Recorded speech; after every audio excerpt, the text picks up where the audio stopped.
আসসালামু আলাইকুম বন্ধুরা, আশা করি আপনারা সকলেই ভালো আছেন। নতুন একটি ব্লগে জানাই আপনাদেরকে স্বাগতম। এই ব্লগের শুরুতে আমি আপনাকে বলে দিয়েছিলাম আজকের ম্যাচটি হচ্ছে ফাইনাল ম্যাচ লক্ষ্মীপুর ভার্সেস হচ্ছে যাদবপুর গ্রামের। এই ম্যাচে আমি সরাসরি চলে আসলাম, এসে এই পাশে যাদবপুর গ্রাম এবং মাঝখানে রেফারি এবং অপর প্রান্তে রয়েছে লক্ষ্মীপুর গ্রাম এবং এই পাশে কমিটির লোকজনের কাছে রয়েছে সাংবাদিক। খেলাটি পরিচালিত হয়েছিল সেই নোয়াগ্রামের ডগের মাঠে। এখানে আপনারা দেখতে পাচ্ছেন সাংবাদিক ভাইয়েরা কমিটির লোকেদের সাথে কথোপকথন করতেছে এবং ভিডিও তুলতেছে।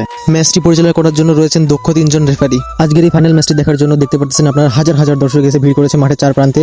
আজকের এই ম্যাচের মূল আকর্ষণ ছিল যাদবপুর গ্রামের একটি নাইজেরিয়ান প্লেয়ার, যে নাইজেরিয়া থেকে এসেছে খেলতে, যার নাম হচ্ছে দারুজ ভাই। সে আসলে অনেক খুব ভালো মনের একজন মানুষ ছিল, সবার সাথে হ্যান্ডশেক করতেছিল, সবার সাথে সেলফি তুলতেছিল এবং সবার সাথে কথা বলার চেষ্টা করতেছিল।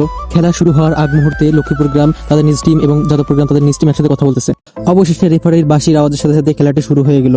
আসলে ভাই আমি অনেকটা দূরে দাঁড়িয়েছিলাম, যার কারণে ভিডিও কোয়ালিটি একটু খারাপ হতে পারে, এটা আমাকে ক্ষমা সুন্দর দৃষ্টিতে দেখবেন। আজকের এই ফাইনাল ম্যাচটিতে এত পরিমাণ লোক হয়েছে, দেখেন মানুষজন গাছের উপর উঠেছে, ওই পাশে বিল্ডিং এর উপরে টিনের উপর উঠেছে, সবাই সব দিকে উঠে, এত পরিমাণ লোকের কারণে মাঠ চারপাশে থেকে গোজামেলা হয়ে গেছে। খেলাটি দেখতে অনেক পরিমাণ কষ্ট হচ্ছে।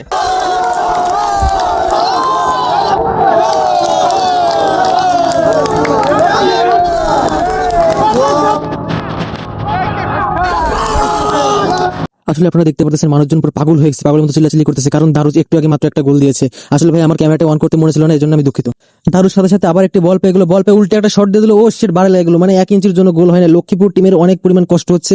দারুজ অনেক বেশি পরিমাণে অ্যাটাকিং গেম খেলতে। দারুজ আবার বল পেয়ে গেল, বল পাওয়ার সাথে সাথে দেখুন কিভাবে লক্ষ্মীপুর টিমদেরকে ও বাবা কিভাবে ঘোরাতে আবার বল ধরে কাছে চলে গেল, তাও সে বল ছাড়তেছে না, দৌড়ে সে বল ধরার চেষ্টা করতেছে। দারুজ সারাটা ম্যাচ আক্রমণাত্মক ভাবে গেম খেলে যাচ্ছে সবসময়। দারুজের আক্রমণাত্মক খেলার মধ্য দিয়ে এখন হাফ টাইম হয়ে গেল এবং হাফ টাইমের মধ্য দিয়ে গোল সংখ্যা হলো যাদবপুর 1 লক্ষ্মীপুর 0 এবং এরই মধ্যে দিয়ে ব্যান্ড বাজনাওয়ালারা মাঠের মধ্যে দিয়ে ব্যান্ড বাজাচ্ছে হাফ টাইমের জন্য।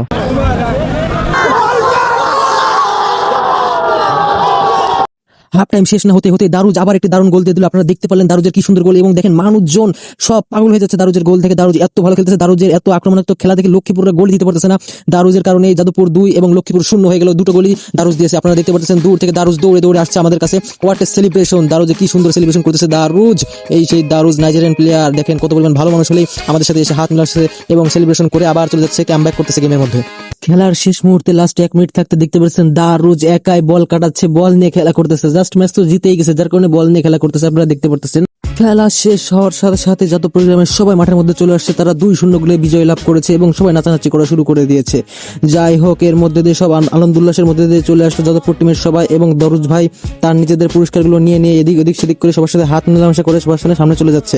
এরপরে লক্ষ্মীপুর তাদের পুরস্কৃত টিভি নিয়ে যাচ্ছে এবং তারপরে ফ্রিজ চলে আসে যাদবপুর গ্রামের পাশে। সবাই সেই ফ্রিজটি নিয়ে আনন্দ উল্লাসের সাথে নাচানাচি করছে।